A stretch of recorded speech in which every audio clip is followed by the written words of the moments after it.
Hi everyone, welcome to food tech for you. आज हम 25 MCQs देखेंगे फूड एंड न्यूट्रिशन से रिलेटेड, फूड केमिस्ट्री से रिलेटेड या फिर फूड माइक्रोबायोलॉजी, फूड रेगुलेशंस, किसी से भी हो सकते हैं।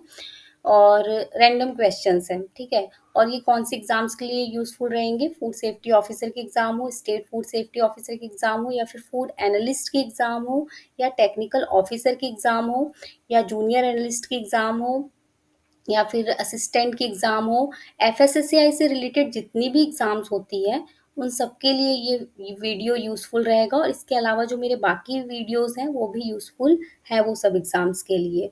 क्योंकि मैं जो सिलेबस कवर करवा रही हूँ, वो मेनली सबका सिलेबस लगभग-लगभग सेम है, ठीक है? तो स्टार्ट करते हैं। Question first.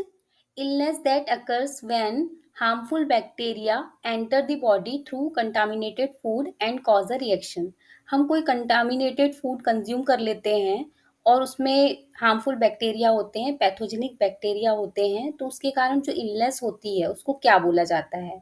तो उसको बोलते हैं बैक्टीरियल फूड इन्फेक्शन बोलते हैं, ठीक है। इंटॉक्सिकेशन अलग टर्म है, आगे एक्सप्लेन किया है, इसीलिए अभी मैं आपको नहीं बताऊंगी, आगे ही बताऊंगी, ठीक है।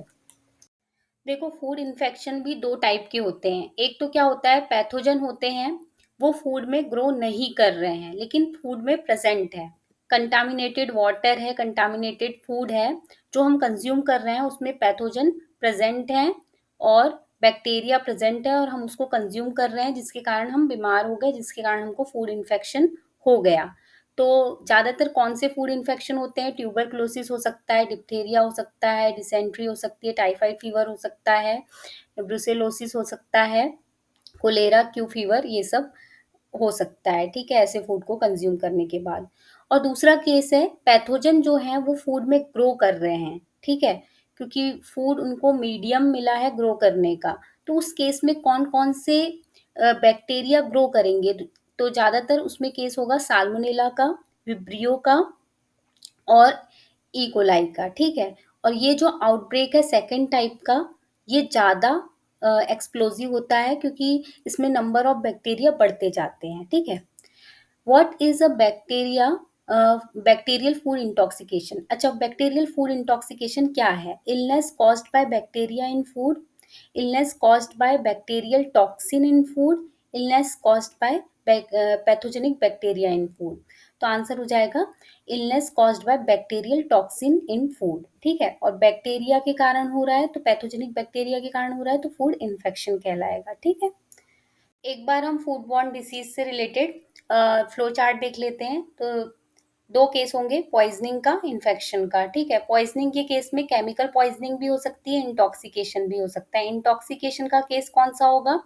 प्लांट के कारण इंटॉक्सिकेशन हो सकता है, एनिमल टिश्यू के कारण इंटॉक्सिकेशन हो सकता है, या फिर माइक्रोबियल इंटॉक्सिकेशन हो सकता है। हम किसकी बात कर रहे हैं? माइक्रोबियल इंटॉक्सिकेशन की बात कर रहे हैं। माइक्रोबियल इंटॉक्सिकेशन में भी अलग अलग हो सकते हैं। एक तो एल्गल टॉक्सिन्स हो सकते हैं, म्यूकोटॉक्सिन्स हो सकते हैं और बैक्टीरियल टॉक्सिन्स हो सकते हैं। हम अभी कौन सी बात कर रहे हैं? बैक्टीरियल टॉक्सिन्स की बात कर रहे हैं। ये हम पहले बात कर चुके हैं, एल्गल टॉक्सिन्स की, माइकोटॉक्सिन्स की, एनिमल टिश्यू की हम नहीं, लेकिन पॉइजनल प्लांट टिश्यू की हम बात कर चुके हैं। ये भी थोड़ा सा कवर किया है हमने ये टॉपिक, ठीक है। तो फूड पॉइजनिंग तो लगभग लगभग हमने कवर कर लिया है, ठीक है। अब बैक्टीरियल टॉक्सिन भी अलग अलग टाइप के होते हैं। एक एंटेरोटॉक्सिन होता है, न्यूरोटॉक्सिन होता है, और एक टॉक्सिन होगा जो इंटरफेयर करेगा कार्बोहाइड्रेट मेटाबॉलिज्म से रिलेटेड में इंटरफेयर करेगा, ठीक है। और इन्फेक्शन, अब इन्फेक्शन के केस में क्या होगा? एंटेरो टॉक्सिजेनिक और इन्वेजिव। देखो, ये इतना इम्पोर्टेंट नहीं है, ये हमारे सिलेबस से उतना रिलेटेड नहीं है, इसीलिए मैं ये छोड़ रही हूँ, ठीक है। देखो, इम्पोर्टेंट क्या है? बैक्टीरियल इंटॉक्सिकेशन और इन्फेक्शन, ठीक है। इसमें कौन से बैक्टीरिया रिस्पॉन्सिबल है इंटॉक्सिकेशन के लिए, इन्फेक्शन के लिए कौन से बैक्टीरिया रिस्पॉन्सिबल है, सोर्स क्या हो सकता है, कौन सा फूड जो है वो सोर्स होगा ये सब बैक्टीरिया का, कंटामिनेटेड फूड। और इंटॉक्सिकेशन के लिए कौन सा कंटामिनेटेड फूड ये इनके लिए सोर्स होगा, या फिर सॉइल वगैरह जो भी, ये सब बैक्टीरिया का सोर्स क्या है। ये क्वेश्चंस आ सकते हैं, ठीक है। तो इन्फेक्शन किसके कारण होगा? साल्मोनेलोसिस हो सकता है, साल्मोनेला के कारण। क्लोस्ट्रीडियम परफ्रिंजेंस के इलनेस हो सकती है, ठीक है। ये एंटेरोटॉक्सिन रिलीज करता है, क्लोस्ट्रीडियम परफ्रिंजेंस। वहीं पे जब क्लोस्ट्रीडियम बोटुलिनम की बात होती है तो वो न्यूरोटॉक्सिन रिलीज करता है, ठीक है। तो यही डिफरेंस है कि क्लोस्ट्रीडियम परफ्रिंजेंस जो है वो इन्फेक्शन कॉज करता है, ये एंटेरोटॉक्सिन रिलीज करता है अगर करता है तो। और वहीं पे क्लोस्ट्रीडियम बोटुलिनम जो है वो न्यूरोटॉक्सिन रिलीज करता है। बैसिलस सीरियस जो है, बैसिलस सीरियस गैस्ट्रोएंटराइटिस, ये बैसिलस सीरियस के कारण होती है। और एंटेरोपैथोजेनिक ई कोलाई इन्फेक्शन हो सकता है, ये सब इन्फेक्शन हो सकते हैं। यर्सिनियोसिस और सीगेलोसिस और विब्रियो पैराहिमोलाइटिकस के कारण भी इन्फेक्शन हो सकता है।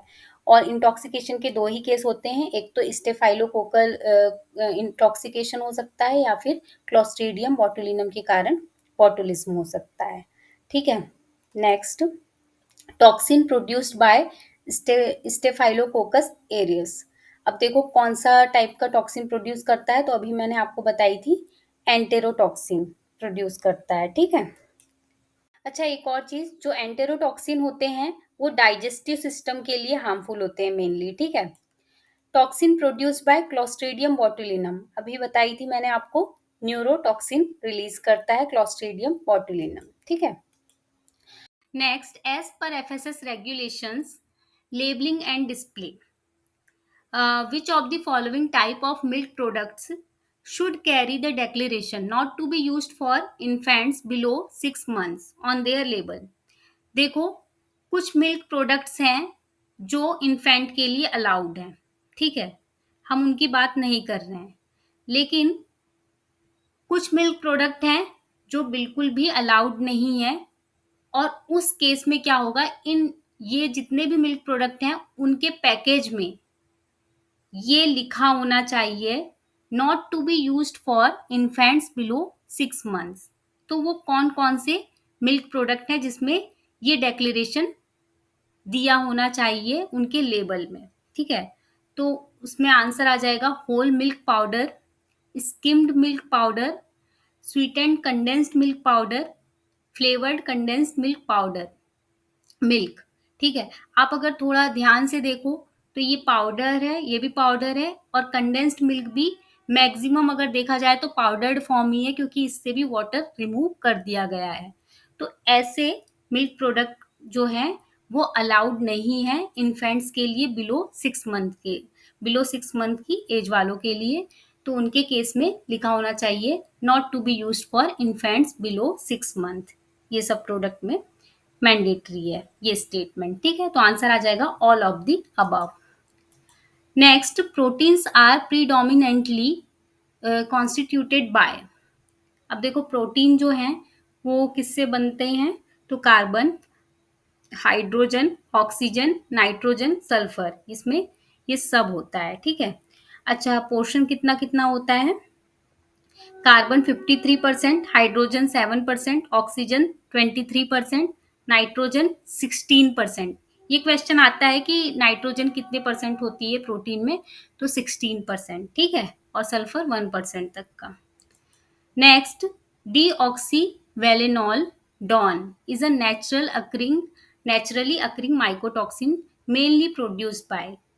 कौन प्रोड्यूस करता है डॉन को? आंसर हो जाएगा फ्यूजेरियम ग्रामिनेरियम। देखो, डीऑक्सिनी वेलेनॉल हो गया, इसके अलावा और भी माइकोटॉक्सिन्स है जो प्रोड्यूस करता है फ्यूजेरियम स्पेसीज। और ज्यादातर ये इन्फेक्ट करते हैं कॉर्न को, व्हीट को, ओट्स को, बार्ले को, राइस को और अदर ग्रेन्स को, जो कि अच्छी स्टोरेज कंडीशन में नहीं रखे हैं, बहुत ह्यूमिड कंडीशन में रखे हैं। तो इस केस में फ्यूजेरियम ग्रो कर लेता है और उसके बाद टॉक्सिन प्रोड्यूस करता है, जैसे डीऑक्सिनी वेलेनॉल, ठीक है।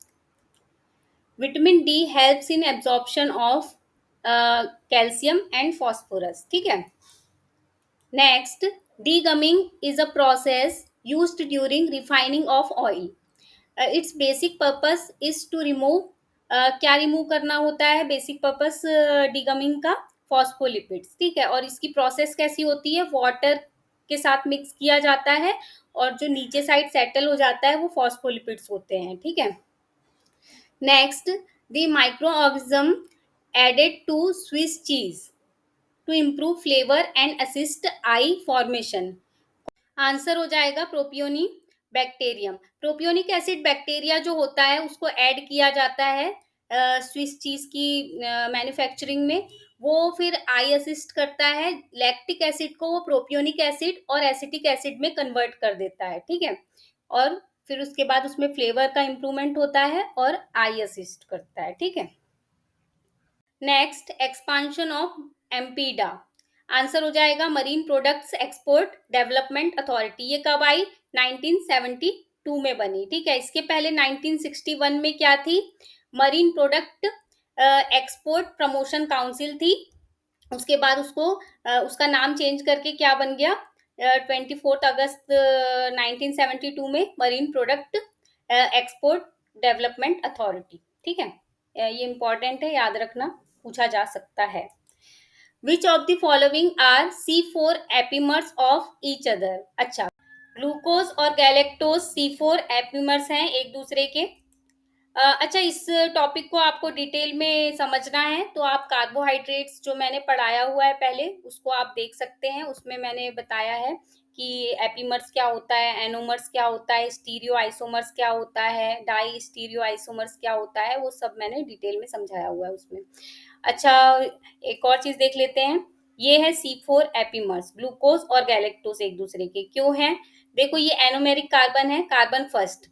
इसको छोड़कर बाकी जो इनमें से कोई कार्बन है उसमें से एक कार्बन का H और OH ग्रुप का अलाइनमेंट चेंज है। ये देखो, पूरा स्ट्रक्चर सेम है ग्लूकोज और गैलेक्टोज का। ये C4 कार्बन में एक दूसरे से डिफर कर रहे हैं, इसीलिए ये C4 एपीमर्स हैं एक दूसरे के। वहीं पे हम देखते हैं ग्लूकोज और मैनोज के केस में, ये पूरा स्ट्रक्चर सेम है ग्लूकोज और मैनोज का, लेकिन एक दूसरे से डिफर कहाँ कर रहा है? C2 कार्बन में। OH और H ग्रुप का अलाइनमेंट यहाँ पर भी चेंज है। लेकिन याद रखना है कि ये कार्बन एनोमेरिक कार्बन के अलावा कोई दूसरी कार्बन होनी चाहिए, ठीक है। ये एनोमेरिक कार्बन है, उसको छोड़कर कोई भी कार्बन, एक कार्बन एक दूसरे से डिफर कर रही है तो वो एपीमर्स है। C2 एपीमर यहाँ हो गया और यहाँ C4 एपीमर हो गया, ठीक है। Next, which of the following statement is true regarding monosaccharide epimer? They are stereoisomers that differ in configuration around a specific single specific carbon other than anomeric carbon। अभी मैंने बताई एनोमेरिक कार्बन को छोड़कर कोई भी एक कार्बन में differ कर रहे हैं एक दूसरे से तो वो एक दूसरे के एपीमर्स हैं। Next, maltose is composed of. देखो, माल्टोज में 2 ग्लूकोज यूनिट होती है, अल्फा डी ग्लूकोज यूनिट होती है 2 और held together by alpha 1,4 glycosidic bond. वहीं पे जब हम लैक्टोज की बात करते हैं तो उसमें 2 बीटा डी ग्लूकोज यूनिट होती है और held together by beta 1,4 glycosidic bond, ठीक। Next, the characteristic flavour of mustard seed is due to. Answer हो जाएगा अलाइल आइसोथायोसियानेट। और अलाइल डाइसल्फाइड के कारण किसमें फ्लेवर होता है? तो गार्लिक में हो जाएगा। और अलाइल प्रोपाइल डाइसल्फाइड के कारण किसमें फ्लेवर होता है? तो अनियन में हो जाएगा, ठीक है। Glycosidic bond present in sucrose. Sucrose के केस में जो ग्लाइकोसिडिक बॉन्ड होती है वो अल्फा बीटा 1,2 ग्लूकोज फ्रक्टोज की होती है, ठीक है। तो अल्फा डी ग्लूकोज होता है, बीटा डी फ्रक्टोज होता है और 1,2 लिंकेज होता है। तो अल्फा बीटा 1,2 ग्लूकोज फ्रक्टोज, ठीक है। Which of the following is not a poly unsaturated fatty acid? देखो, लिनोलेइक एंड लिनोलेनिक एसिड दोनों ही पॉली अनसैचुरेटेड फैटी एसिड हैं। इकोजा पेंटा इनोइक एसिड और डोकोजा हेक्सा इनोइक एसिड, ये दोनों भी पॉली अनसैचुरेटेड फैटी एसिड है। एराकिडोनिक एसिड, ये भी पॉली अनसैचुरेटेड है। पाल्मिटोलेइक एसिड ये नहीं है, पॉलीअनसैचुरेटेड फैटी एसिड। ठीक है। Next, symptoms of hypervitaminosis A dermatitis, enlargement of liver, skeletal decalcification, tenderness of long bones, loss of hair, joint pain, all of these। देखो ऐसे क्वेश्चंस आते हैं सेंट्रल फूड सेफ्टी ऑफिसर के CBT 2 में, बहुत इस टाइप के क्वेश्चंस आए थे, तो याद रखना ऐसे क्वेश्चंस भी आते हैं, इनको इग्नोर मत करना। आंसर हो जाएगा ऑल ऑफ दीज। ठीक। Next, which of the following parasites can be found in raw or insufficiently cooked pork products? Answer हो जाएगा, ये टेक्निकल ऑफिसर के एग्जाम में आया था। ठीक है, इससे रिलेटेड थोड़ा सा चेंज हुआ होगा क्वेश्चन, लेकिन इससे रिलेटेड आया था। तो आंसर हो जाएगा टीनिया सोलियम और ट्राइकेनिला स्पाइरिलिस। ठीक। ट्रेवलर्स डायरिया जो है वो किस रीजन से होता है? तो ई कोलाई के कारण होता है। ठीक। और सोर्स ऑफ साल्मोनेला परफ्रिंजेंस, तो रॉ और uncooked eggs, poultry, ground beef, raw और unpasteurised milk and other dairy product. Mainly अगर देखा जाए तो एनिमल सोर्स है, both A and B. Next, pathogens responsible for bacillary dysentery. Answer हो जाएगा सिजेला। Next, थियोफ्लेविन and थियोरुबिजिन। ये देखो, ये स्टेट में मैंने बहुत जगह देखे हैं ये वाले क्वेश्चंस, टी से रिलेटेड। टी में जो पॉलीफिनोलिक सब्सटेंस होते हैं, अब चाहे वो कैटेचिन हो गया, एपिगैलो कैटेचिन हो गया, थियोफ्लेविन हो गया, थियोरुबिजिन हो गया, इन सब के बारे में पूछा गया है। KPSC FSO में भी पूछा गया है, केरला वाले में, इसीलिए मैं इस टाइप के क्वेश्चन भी इंक्लूड कर रही हूँ। आंसर हो जाएगा ब्लैक टी, थियोफ्लेविन और थियोरुबिजिन। ठीक। इरेथ्रिटॉल प्रोवाइड्स एनर्जी, ये क्वेश्चन भी पूछा जाता है, बहुत नॉर्मल क्वेश्चन है, और आंसर हो जाएगा 0 किलो कैलोरी पर gram. Next, what is the specification for flexible packaging material for packaging of edible oil, ghee, vanaspati? इसका आंसर हो जाएगा IS 14636। Thank you all for watching this video. Video अच्छा लगे तो वीडियो को लाइक करें और चैनल को सब्सक्राइब करें। Thank you.